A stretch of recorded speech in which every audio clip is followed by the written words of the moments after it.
Hello, welcome to Critical Joke Theory with your host, G.D. Fenderson, Certified Forensic Humorist. Now with new joke technology. Hi, I'm G.D. Fenderson, Certified Forensic Humorist at large, but I'm losing weight. Welcome to Critical Joke Theory, episode 81. Now with new joke technology and open caption for the humor impaired. Sheldon Shell Tommy, a prolific and influential producer who oversaw some of the most iconic songs in rock history, has died at the age of 87. Tommy's passed away on Tommy passed away on Wednesday, November 13th, at his Los Angeles home due to complications from a stroke. It was a par 3 with a sand wedge. Tommy's credits include classic singles from the Kinks, including songs like You Really Got Me, All Day and All of the Night, and Waterloo Sunset. Also songs by The Who, like My Generation, I Can't Explain, and The Kids Are All Right, and music by Australian expats The Easy Beats, humming their track Friday on My Mind, although the song wasn't. Tommy's discography also included I Pity the Fool, recorded by the Manish Boys, which featured an 18-year-old singer named David Jones, who would later become known as David Bowie. I Pity the Fool was also remade under the name of Mr. T. Rest in peace, Sheldon. You really got me reminiscing. South Korean actor Song Jae-Lim, a former model who rose to prominence in the K-dramas Moon Embracing the Sun and Queen Wu, was found dead at his home in Seoul, Korea. He was 39. Now, be honest. You don't know which one is Lim, do you? I didn't think so. South Korea's Yonhap news agency reported that police found a note at Song's home where he was discovered Tuesday by a friend who came to have lunch with him, and that there were no signs of foul play. Officials at Seoul's Songdong District Police Station didn't immediately comment on Wednesday on the cause of death. Rest in peace, Song Jae-Lim. We hardly knew you. Seriously, we had no idea who you were. Timothy West, one of Britain's most esteemed and versatile actors, has passed away at the age of 90. He is survived by his wife of 61 years, Prunella Scales, who is celebrated for her role in Fawlty Towers. Timothy passed away peacefully while sleeping, surrounded with his friends and family at the end. Of course he did. Died. He was surrounded by family and friends.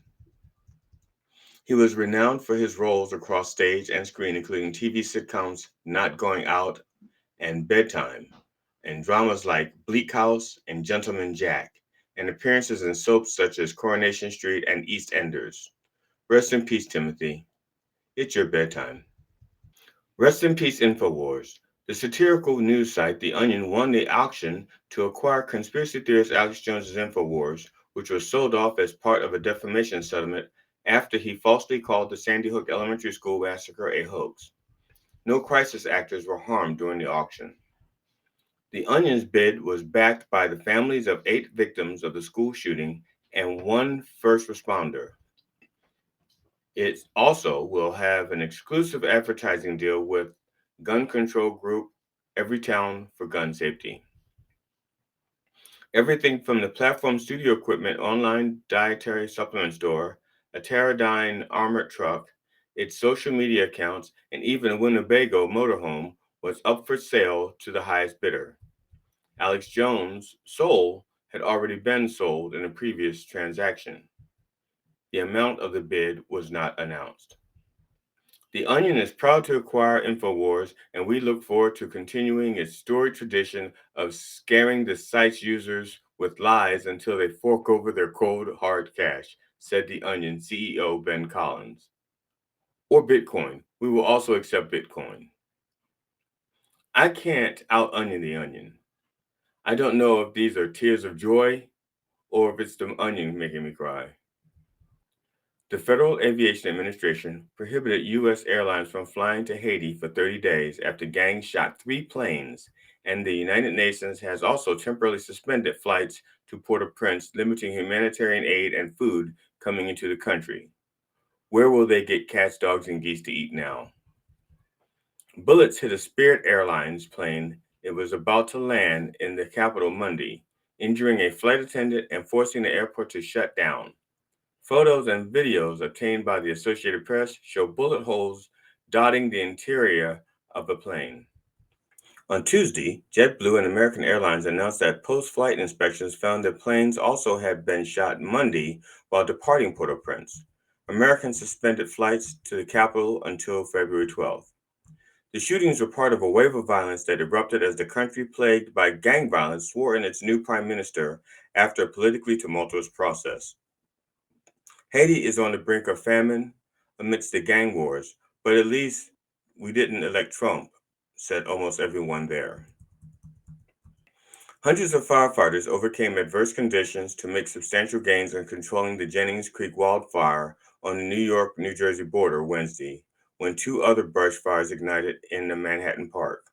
All except for one. The fire has claimed one victim, 18-year-old Dariel Vasquez, a New York State Parks worker who was helping battle the blaze when a tree fell on him and killed him.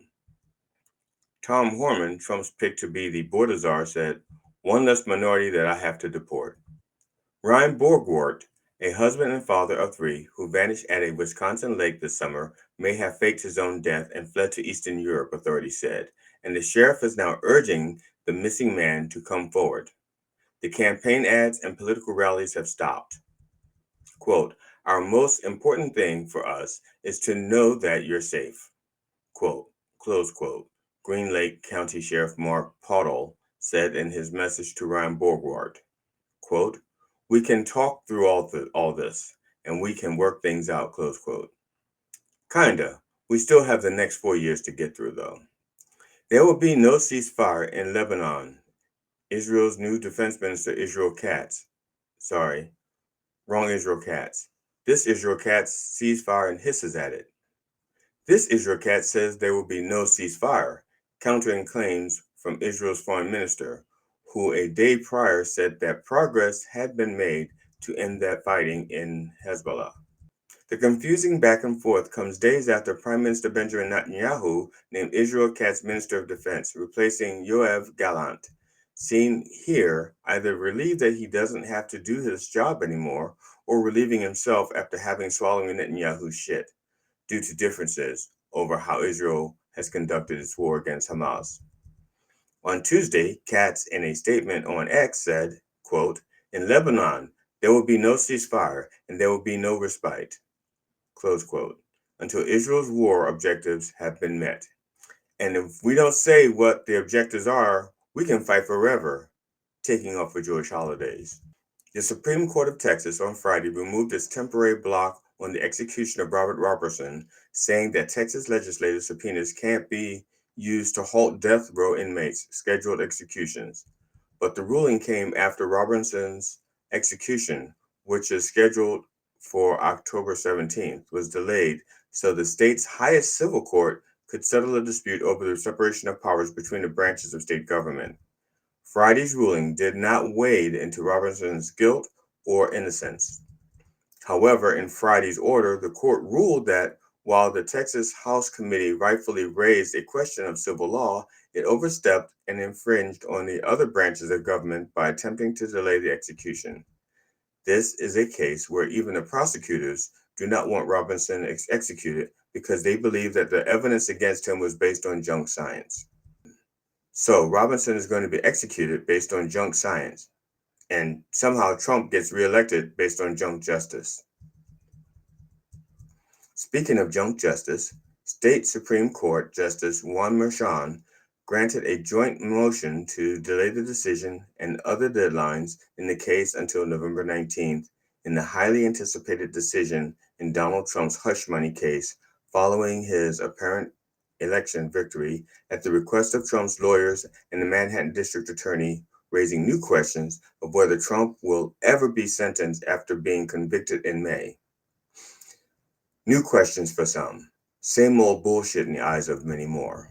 It's the latest instance where Trump's apparent victory last week has wiped away the likelihood that he will face legal repercussions after being indicted 4 times last year. Any sentencing for Trump's criminal conviction in May in New York is in jeopardy. This just in, Trump has just been declared the new Jeopardy champion. What is the fuck, Alex? Special Counsel Jack Smith is in talks with Justice Department leadership about how to end the federal cases against Trump. Why? This is the stolen documents case. Biden was a sitting president and was investigated. Let the trial go on, get the verdict, and let the people see the evidence against him. The Georgia election subversion case continues to be delayed due to legal fights over the status of Fulton County District Attorney Fani Willis, and a Trump appointed federal judge threw out the charges against Trump for mishandling classified documents. One of the questions on the citizenship test is, quote, who is above the law in the United States, close quote. And the correct answer is, quote, no one, close quote. So either the Constitution is bullshit or Trump is not a person. Wait a minute. That could explain our low expectations of him, his bad smell, and all of the shit he flings. Oh shit. On second thought, Darwin would be proud. Although, to quote Charlton Heston from the Planet of the Apes, you maniacs! You blew it up! God damn you! God damn you all to hell! And finally, twice impeached, 4 times indicted, 34 times convicted felon, unregistered sex offender, adulterous Christian cult leader, Donald Trump is floating his picks for his new cabinet. Floating because they will not be flushed. Over the next 4 years, you're going to hear terms like norm, tradition, policy, precedent, and other terms that indicate an agreement to abide by certain standards. Yes, standards is another one. Well, when you hear those words, ignore them because Trump already has. There is no right or wrong in his administration. There is no legal or illegal in the Trump-Musk administration because legal depends on who's enforcing the laws. This is performative government at its best and worst. Trump is looking for the best people for his cabinet so he cannot pick them. His picks are not serious picks, but they will have serious consequences. Trump realizes how poor his picks are because even with a majority in the Senate, he wants to avoid that whole confirmation voting nonsense and have them approved via recess appointments, just in case there may be 3 to 5 Republican senators who still have a shred of decency. Okay, here's some of what we have so far. Director of National Intelligence, Tulsi Gabbard. She gets her news and information from Russia. Perfect person for intelligence, someone without intelligence. White House Chief of Staff, Susie Wiles. She's the one that told Trump not to be racist and to not hang around with racists, so we know he listens to her. Secretary of State Marco Rubio. While he has deep foreign policy credentials, he once turned against an immigration bill that he co-authored. Attorney General Matt Gaetz. Besides being under investigation for numerous crimes, he has a minor problem. He likes to fuck minors. Deputy Attorney General Todd Blanche.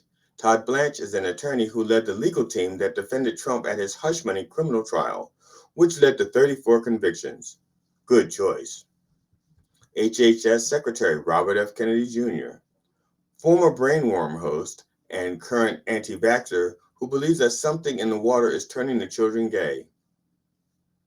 For UN Ambassador Elise Stefanik. She used to hate Trump, but who didn't? She's a strong supporter of Israel's bomb-first policy. For Border Czar, Tom Horman. Family separation policy. Need I say more? Defense Secretary Pete Hegseth, a veteran who hates the military. U.S. Ambassador to Israel, Mike Huckabee, a born-again Christian. His job is to bring peace to the Middle East. Jared Kushner didn't bring peace to the Middle East, but he did bring back 2 billion pieces of silver from the Saudis. The Trump-Musk administration is hell-bent on dismantling the government and our form of governance. Trump's transition team is bypassing traditional FBI background checks for at least some of the cabinet picks, while using private companies to conduct vetting of potential candidates for administration jobs.